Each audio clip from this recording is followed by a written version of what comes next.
Hello friends, कैसे हैं आप सब। आज हम बात कर रहे हैं QR code on the B2C invoices.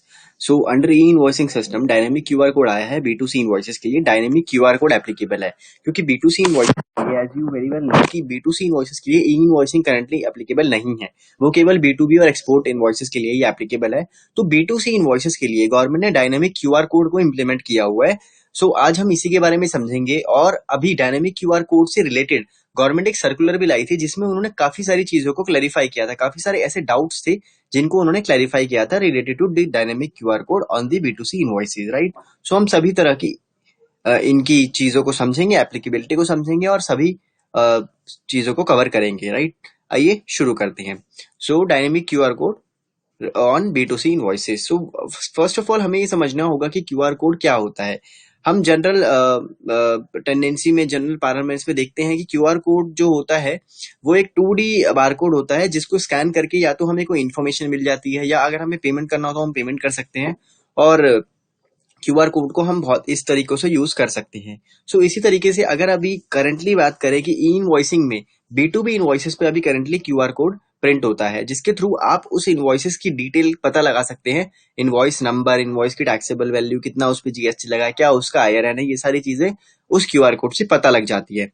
तो अब क्या होने वाला है कि जो B2C इनवॉइसेस हैं उस पे भी एक क्यूआर कोड प्रिंट होने वाला है, जो कि पेमेंट के लिए यूज होना हुआ जाएगा। जैसे कि अगर आप किसी रेस्टोरेंट में खाना खाने गए और आपके पास जीएसटी नंबर नहीं है, तो वो आपको एक B2C इनवॉइस इशू करेंगे और उस इनवॉइस पे क्यूआर कोड होगा, जिसको स्कैन करके आप ऑनलाइन पेमेंट कर सकते हैं, राइट। सो यही नया कॉन्सेप्ट है इस चीज को लाने के ऊपर। अब QR code under GST law, B2C invoices के लिए जो प्रिंसिपल नोटिफिकेशन आई थी वो 72/2019 आई थी, जिसमें गवर्नमेंट ने 500 करोड़ के ऊपर के एसएससीज के लिए फ्रॉम 1 अप्रैल 2020 से ये डायनेमिक क्यूआर कोड लाने की बात कही थी। जो डायनेमिक क्यूआर कोड यूज होना था फॉर द पेमेंट के लिए, जिससे कि लोग उसको यूज करके पेमेंट कर सके, राइट। उसके बाद क्या हुआ, नोटिफिकेशन नंबर 14/2020 आई, जिसने कि इसको डेफर कर दिया और कहा कि अब ये 1 अक्टूबर 2020 से अप्लाई होगा, राइट। उसके बाद फिर ये डेफर हुआ, फिर ये जो है 1 जनवरी से अप्लाई होना था, ऐसे ये डेफर होता गया, राइट। करंट पोजीशन क्या है ये भी अभी हम आगे डिस्कस करेंगे। उससे पहले मैं आपको बताना चाहूंगा कि जो डायनेमिक क्यूआर कोड है ये B2C इनवॉइसेस पे एप्लीकेबल है, और जिन असेसेस की टर्नओवर 500 करोड़ से ऊपर है, ये उन असेसेस पे एप्लीकेबल होगा, राइट। लेकिन किन किन चीजों पे, किन किन असेसेस पे ये एप्लीकेबल नहीं है, irrespective of their turnover. So first है insurance company, banking company, financial institution और non banking financial company NBFCs। अगर आप इस कैटेगरी के एसएससी हैं तो आप पे डायनेमिक क्यूआर कोड की रिक्वायरमेंट नहीं आएगी, भले ही आपकी टर्नओवर कितनी भी हो। अगला है, अगर आप जीटीए हैं और ट्रांसपोर्टेशन ऑफ गुड्स की सर्विसेज प्रोवाइड करते हैं, तो भी आपको डायनेमिक क्यूआर कोड प्रिंट कराने की जरूरत नहीं है। अगर आप पैसेंजर ट्रांसपोर्टेशन सर्विसेज में है तब भी नहीं करवाना। अगर आप एक सिनेमा हॉल है, फिल्म स्क्रीन में फिल्म्स दिखाते हैं, तो भी आपको इस रिक्वायरमेंट को फॉलो नहीं करना। और लास्ट है कि अगर आप OIDAR सर्विस प्रोवाइडर हैं और OIDAR सर्विसेज देते हैं टू अनरजिस्टर्ड पर्सन, तो भी आपको इस रिक्वायरमेंट को कंप्लाई नहीं करना। तो इन असेसिस पे ये अप्लाई नहीं होती है। अब अमेंडमेंट क्या आई उसके बाद, कि गवर्नमेंट ने क्या किया, एक चेंज लाया, जिसमें कि ये बोला गया था कि जो एग्रीगेट टर्नओवर हमें 500 करोड़ की देखनी है वो 2017-18 से देखनी है। यानी कि 2017-18 में अगर आपकी टर्नओवर 500 करोड़ से ऊपर थी, या 18-19, 19-20, 20-21 किसी भी साल में अगर किसी भी बार आपकी टर्नओवर 500 करोड़ से ऊपर हो गई, तो आपको ये डायनेमिक क्यूआर कोड की रिक्वायरमेंट को फॉलो करना है। और इफेक्टिव डेट भी इसकी शिफ्ट कर दी फ्रॉम 1 दिसंबर से एक 1 अक्टूबर से 1 दिसंबर कर दी, राइट। फिर 1 दिसंबर जब आने वाला था तो उसके बाद फिर उन्होंने शिफ्ट करी और इसको फिर 1 अप्रैल लाया गया था कि 1 अप्रैल 2021 से ये अप्लाई हो जाएगा। लेकिन अगर मैं बिल्कुल लेटेस्ट अमेंडमेंट की बात करूं तो 1 अप्रैल 2021 आने से पहले 30 मार्च को गवर्नमेंट ने नोटिफिकेशन नंबर 6/2021 लाया, जिसमें कि अब करंट पोजीशन ये है कि जो डायनेमिक क्यूआर कोड है वो अप्लाई होगा 1 जुलाई 2021 से। सो 1 जुलाई 2021 से आपको ये कंप्लाई करना होगा, अदरवाइज आप पे पेनल्टी लग सकती है, which may extend to 25,000 rupees पर invoice under section 125 of the CGST act. Similar penalty लगेगी आपकी स्टेट एक्ट में।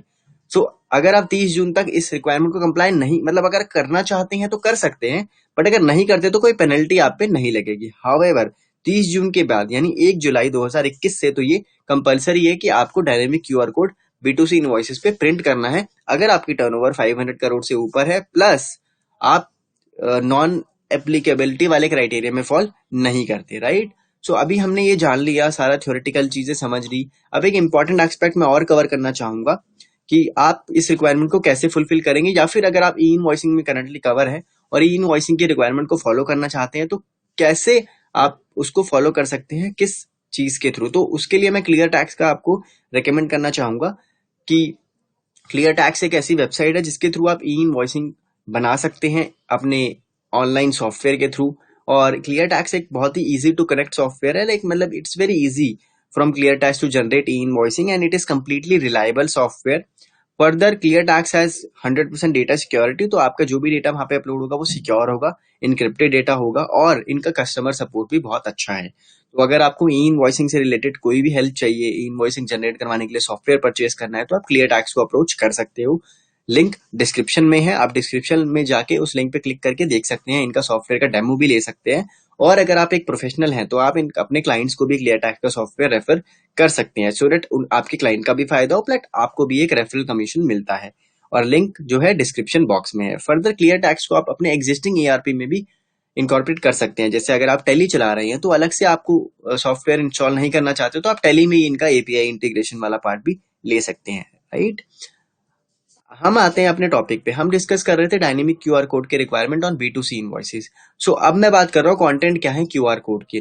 सो अगर हम बात करें कंटेंट की, जैसे कि अगर आपको क्यूआर कोड पे प्रिंट करना है तो वहां पे क्या क्या कंटेंट आपको देना है, उस क्यूआर कोड पे क्या क्या होना चाहिए जब वो बंदा स्कैन करे। तो सप्लायर का GSTN होना चाहिए, सप्लायर की यूपीआई आईडी होनी चाहिए, सो दैट अगर वो यूपीआई पेमेंट करना चाहे तो कर सकते हैं।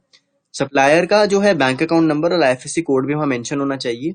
इनवॉइस नंबर, इनवॉइस डेट होनी चाहिए, टोटल इनवॉइस कितने रुपए का है वो वहां पे मेंशन होना चाहिए, और GST amount along with the breakup of the GST in CGST, SGST, IGST वो भी वहां पे मेंशन होना चाहिए उस क्यूआर कोड में। अब एक सर्कुलर अभी आया था 146, जिसने काफी सारी चीजें क्लैरिफाई की, जिसमें से एक ये थी कि अगर आप एक्सपोर्ट का इनवॉइस काटते हैं तो क्या उस पर आपको डायनेमिक क्यूआर कोड के रिक्वायरमेंट को फुलफिल करना है। क्योंकि आप जानते होंगे जो एक्सपोर्ट के इनवॉइसेज हैं वो करंटली B2B इनवॉइसेज उनको ट्रीट करके उनके ऊपर नॉर्मल ई इनवॉइसिंग के प्रोविजन एप्लीकेबल होती हैं। गवर्नमेंट ने क्लैरिफाई किया क्योंकि एक्सपोर्ट के इनवॉइसेज पे नॉर्मल B2B के प्रोविजन एप्लीकेबल होते हैं, इसलिए एक्सपोर्ट के इनवॉइसेज पे डायनेमिक क्यूआर कोड के रिक्वायरमेंट को अप्लाई नहीं किया जाएगा। तो एक्सपोर्ट के इनवॉइसेस पे आपको डायनेमिक क्यूआर कोड को प्रिंट नहीं करना है। अब बात करते हैं what is the use of this dynamic QR code और कैसे प्रैक्टिकली इस चीज को फॉलो किया जाएगा। तो डायनेमिक क्यूआर कोड ऐसा होना चाहिए जो स्कैन करके बंदा पेमेंट कर सके, सामने वाला जो कस्टमर है। और सप्लायर अगर इशू करता है एक इनवॉइस जिसमें कि डायनेमिक क्यूआर कोड प्रिंट है तो दैट इज सफिशिएंट, वो ये भी कर सकता है। अगर वो ऐसा नहीं करता बट वो क्या करता है कि where the supplier has digitally display the dynamic QR code and, मतलब डिजिटली ऑनलाइन मैंने डिस्प्ले कर दिया डायनेमिक क्यूआर कोड कस्टमर को, और कस्टमर ने क्या किया, किसी भी मोड से उसकी पेमेंट कर दी, भले यूपीआई से करी हो, डेबिट कार्ड क्रेडिट कार्ड से करी हो, नेट बैंकिंग के थ्रू करी हो। और जब मैंने एक्चुअल इनवॉइस निकाला तो मैंने जो पेमेंट कस्टमर ने करी है उस पेमेंट का रेफरेंस मैंने एक्चुअल इनवॉइस पे दे दिया, तो भी कंप्लाई माना जाएगा डायनेमिक क्यूआर कोड के रिक्वायरमेंट से। तो आइदर ऑफ दी वे आप कर सकते हैं, राइट। अगर कस्टमर इनवॉइस जनरेट करने से पहले पेमेंट कर देता है तो आपको उधर उस टाइम उनको दिखाना है डायनेमिक क्यूआर कोड, भले ही फिर आप इनवॉइस पे प्रिंट ना करें, बट इनवॉइस पे आपको cross reference of the payment details वहां पे देनी होगी, या फिर सेकंड आप इनवॉइस पे प्रिंट करके भी उन्हें दे सकते हैं डायनेमिक क्यूआर कोड। तो both the way are accepted, it's your choice कि आप कैसे करना चाहते हैं, ठीक है। जैसे कि अभी मैंने क्लैरिफाई किया, प्रीपेड इनवॉइसेस वाला भी सिनेरियो इसमें कवर हो जाएगा। जैसे अगर कस्टमर ने इनवॉइस इशू करने से पहले ही पेमेंट कर दी है या फिर बाद में भी वो पेमेंट कर रहे हैं, तो उसमें इन्होंने ये बोला कि क्रॉस रेफरेंस आपका बहुत देना जरूरी है। जैसे कि अगर पेमेंट पहले आ गई थी और तो आपको जब इनवॉइस आप इशू करेंगे तो आपको बेसिकली क्रॉस रेफरेंस देनी है, उस पेमेंट की डिटेल देनी है। बट अगर पेमेंट इनवॉइस इशू करने के बाद कस्टमर देता है तो फिर आपको डायनेमिक क्यूआर कोड वहां पे प्रोवाइड करवाना है, सो दैट उनको उस कोड को यूज करके वो पेमेंट दे सके, राइट। आई होप ये क्लियर हो गया होगा आपको scenario, but if you have still any doubt you can comment और reach to me, right. And अगला है ई कॉमर्स ऑपरेटर्स की बात कर रहा हूं मैं कि ई कॉमर्स ऑपरेटर में कैसे ये डायनेमिक क्यूआर कोड वाला चीज वर्क करेगा। तो अगर आप सप्लाई करते हैं through e commerce operator, right, और ई कॉमर्स ऑपरेटर जो होते हैं, अगर ई कॉमर्स ऑपरेटर जो है क्रॉस रेफरेंस दे सके उस पेमेंट का, उस सप्लाई का, उस इनवॉइस पे, तो भी ये माना जाएगा कि आपका डीम टू बी कंप्लाई हो गया डायनेमिक क्यूआर कोड की रिक्वायरमेंट। दैट मीन्स कि अगर कोई भी ई कॉमर्स प्लेटफॉर्म आपकी चीज कस्टमर को सेल करता है और कस्टमर ने जो उनको पेमेंट दिया है उस पेमेंट की डिटेल आपके इनवॉइस पे प्रिंट होके आ जाए, उस पेमेंट का क्रॉस रेफरेंस आपके इनवॉइस पे आ जाए, तो भी डायनेमिक क्यूआर कोड की रिक्वायरमेंट को फुलफिल माना जाएगा, राइट। सो ये थी डायनेमिक क्यूआर कोड की रिक्वायरमेंट, उसका अंडरस्टैंडिंग, कैसे आप जनरेट कर सकते हैं, ये सारी चीजें। अगर आपको फिर भी कोई डाउट होता है तो ये मेरे कॉन्टैक्ट लिंक्स है जो डिस्क्रिप्शन बॉक्स में भी मेंशन है, आप मुझे कॉन्टैक्ट करके अपने डाउट्स वगैरह को क्लैरिफाई करवा सकते हैं। फर्दर आप चैनल को जरूर सब्सक्राइब कर लीजिएगा, सो दैट अगर आपकी कोई भी अमेंडमेंट या कोई भी इससे रिलेटेड चीज आती है तो हम चैनल पे वीडियो बना के आपको अपडेट दे सके। आप सभी का थैंक यू दोस्तों वीडियो को देखने के लिए। चैनल को सब्सक्राइब कीजिएगा, वीडियो को लाइक कीजिएगा और वीडियो को शेयर जरूर कीजिएगा।